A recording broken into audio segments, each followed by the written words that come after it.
பாருங்க, இன்னைக்கு நான் வந்து மீஷோவில் வந்து பென்ட்ரைவ் தான் ஆர்டர் பண்ணியிருக்கேன்.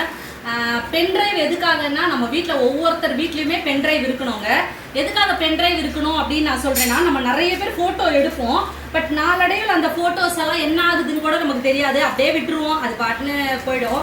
ஸோ இந்த மாதிரி ஒரு பென்ட்ரைவ் வாங்கி வச்சிங்கன்னா, இது வந்து நீங்கள் எல்லா ஃபோட்டோஸ்லேயும் நீங்கள் இந்த மாதிரி எடுத்து வச்சுக்கலாம். பென்ட்ரைவில் அழகாக ஒரு பஃபுல் கவரில் போட்டு கொடுத்துருக்காங்க. இது தாங்க பென்ட்ரைவ்.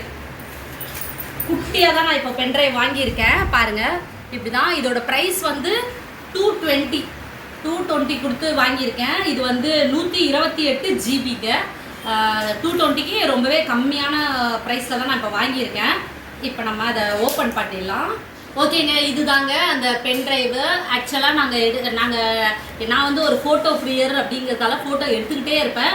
பட் சில நேரத்தில் அந்த ஃபோட்டோஸ்லாம் எங்கே போச்சு எப்படி போச்சுன்னே தெரியாமல் போயிடும். ஸோ நீங்கள் ஃபோட்டோ எடுத்தீங்கன்னா உடனே இந்த மாதிரி ஒரு பென்ட்ரைவ் வாங்கி பென்ட்ரைவில் எல்லாத்தையுமே இதை போட்டு வச்சுட்டிங்கன்னா எத்தனை ஃபோட்டோஸ் வேணால் இதில் காப்பி பண்ணி வச்சுக்க முடியும்.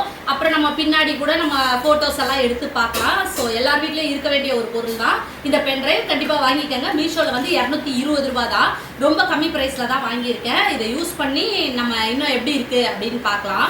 ஆனால் என்ன ஒன்று, கீழெல்லாம் போடாமல் ரொம்ப சேஃபாக வச்சுக்கணும். ஸோ அதே மாதிரி கேஷ்பேக்குன்னு சொல்லி பேடிஎம் கேஷ்பேக்குன்னு ஏதோ கொடுத்துருக்காங்க. பட் அதெல்லாம் எந்த அளவுக்கு உண்மைன்னு தெரியல. இதெல்லாம் நான் படித்து பார்த்துட்டு நான் உங்களுக்கு சொல்கிறேன்.